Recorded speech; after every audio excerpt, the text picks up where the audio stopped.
So today I'm going to go over my new website, mypitcrew.io, and the design process and some of the tools that I used to make it.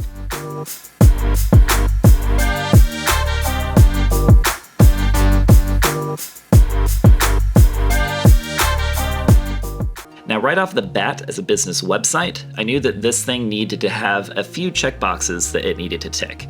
First and foremost, just needed to communicate what the business is, what am I selling, and most importantly, why should people actually become clients? What's the benefit to them?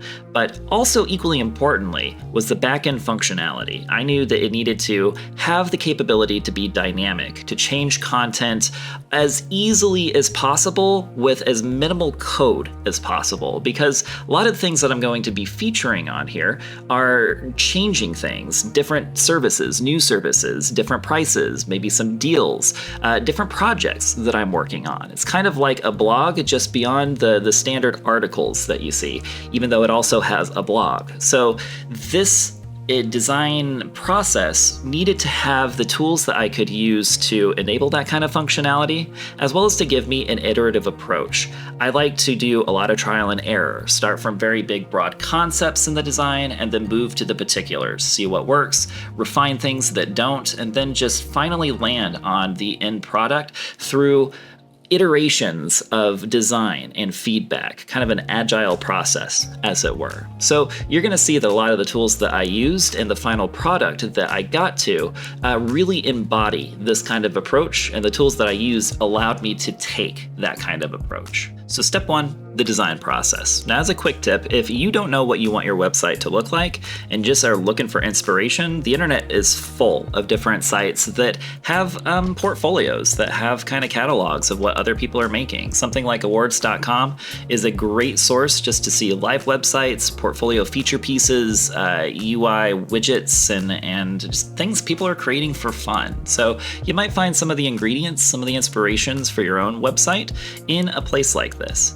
But for the particulars, I started with a tool called Figma. This is a design platform, and what I did was started just from a very broad concept of what I wanted the layout to the website to be. That started with the pages that I needed, and then within each page, what the different sections were going to be and why I needed them. And taking this approach was perfect for me when I was starting to get feedback from my close network, the people that I kind of trust the most to steer me in the right direction and let me know when I'm going down the wrong path, so to speak. So starting with a very broad idea of that layout, Figma allowed me to do that. And it also allowed me to go into more of a rough draft where I actually started playing around with different brand elements. This was a different business name at the time. I'll go over why I changed it in another video. But as you can see, I was able to really start playing around with the placement of the logo, some of the text, as well as again, visit the purpose of some of these sections. For example, in the hero feature here, I knew that I wanted to have the tagline of my business to explain what it was pretty much right off the bat.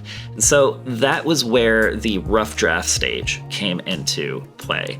Wasn't really worried about what the ultimate look was going to be. As we move on to the next section, you're going to see that the look changed pretty drastically, but these core elements and the reasons behind them were all there. So after the rough draft stage, I went to the final design stage. This might not apply to you if you are using a template, something that's already been developed that you're just changing the text for your own website. But in my case, knowing that I wanted something that was very custom, and still wanting to take that iterative approach, I turned to Adobe Photoshop, one of the most common staples in web design, probably next to Adobe Illustrator. A lot of people use this kind of platform either for the final layout like I did, or at least to design particular elements. So that is what I did here, just really laying down what, again, that final look looked like. This is where I decided on the actual branding elements and finalized them, the different colors, the different looks of the particular section, all the things that I knew would get me to maybe 90%, 95% of the final product. And as you'll see, as we get into the development stage, even that changed a little bit. Different sections changed, different colors changed. So again, that iterative process and the tools allowing me to engage in that process really became strategically important to keep on task, to keep on budget, as well as just allow me the kind of creative freedom that I needed to test a few things out. So once I was done in Adobe Photoshop, then came the development process. Now again, it's important for you to have an idea of what the functionality of the website is going to be. In my case, again, it needed to be dynamic, allow me to make those changes on the fly. It had to be relatively no code or at least low code, especially with the time frame that I was working in within a couple weeks. And it had to be fairly self-contained. I didn't want to worry about the database, the storage, the kind of more technical aspects of deploying and running a website in a short amount of time. And there's a couple tools that allow you to do this. WordPress is a great one. If you want more customization, WordPress and Elementor are a fabulous combination. But again, just for the simplicity's sake and that kind of all-in-one package, I ended up going with Webflow. It gives you the same amount of kind of design flexibility, enough flexibility to take the ideas that you have in your final layout and put it into the necessary structure, the HTML, the JavaScript, all the kind of more technical programmatic aspects that create what an actual website is, that takes it from just being a graphic kind of design.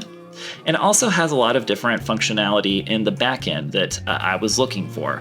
For example, on that dynamic front, you can create all these different CMS collections. These are like kind of, again, like articles in a typical either WordPress or other kind of blogging system, but they don't have to be articles. They can be kind of anything that you want. So you can see I'm using them to represent the different things that I'm going to be adding to the website. The different tools that we're covering is one list, different FAQs that I have in the quote section, the different services that I have, the different projects that I'm working on. All these things are just pretty much there, ready-made, that can be added as quickly as I need them to. And that was the first critical feature of this website. It was that repeatability of things like services and tools. As you can see, a lot of these services and tools are appearing in different places in different forms in the website. And if I were to try to recreate those from scratch, each and every time I was going to add a new service, add a new tool, make any kind of change, it would just be really inefficient and potentially more complex than it really needs to be. So having that functionality and the way that I've designed the website to utilize that functionality was an extreme efficiency boost in the overall process and will pay dividends as I maintain this website in the future. The second critical feature for the website was a clear way of getting a quoted price to a potential customer. Now, the business model has a buffet of pricing, so to speak. We created this pricing page to show off all the different services and all the different time frames that we're working with. Again, trying to be as flexible to the potential client as possible, but in doing so, this creates a lot of complexity. And I created this page more as a reference, knowing that 90% of people who visit the website aren't going to take the time to really dive in to all the particulars of something like this. At the end of the day, it's just one single number that's going to matter to them. So having somewhere on the site, especially the place that is designed to get them to take that next step in contacting me, was extremely important. And as you can see, every single part of the website here has that get a quote button strategically placed. So either if they know that they want to go with me right off the bat, or if they see enough in the website to kind of take that next step, they're going to have a pathway to do that. And within that pathway is the Typeform. So this is the final tool that I've used for some interactivity at the client's benefit, for the client's benefit, I should say. Basically, the Typeform gets some basic information on what they're looking for, what they're potentially going to need from me. And then from all this information, it's going to give them a quote right then and there, as well as the option to say whether that actually fits within their budget or not. For example, if it looks like that it's good, I'll give them some basic information, and then it's going to ask them if they want to schedule a 15-minute consultation. So just in this screen alone, because of Typeform, the tool that I am using here, which you just saw, I'm able to not only assess, or at least try to assess, what they're looking for and what their budget is, but also to get the information that I need to move on to the next step of actually having a face-to-face with them where we can talk about the particulars and really figure out what that project is going to look like. So making sure that the website was able to do that in a very user-friendly and quick way was extremely important, that Typeform allowed me to do pretty much within just a day's worth of development. So there you go, quick look at the website, and more importantly, the tools that allowed me to take an iterative design approach to create something that goes beyond just the basic website that communicates what the business is. A website that provides the self-contained storage solution that I was looking for, the flexible design and the dynamic functionality to update that design on the fly, and the client interfacing that I require to communicate the information they're looking for as quickly and efficiently as I can.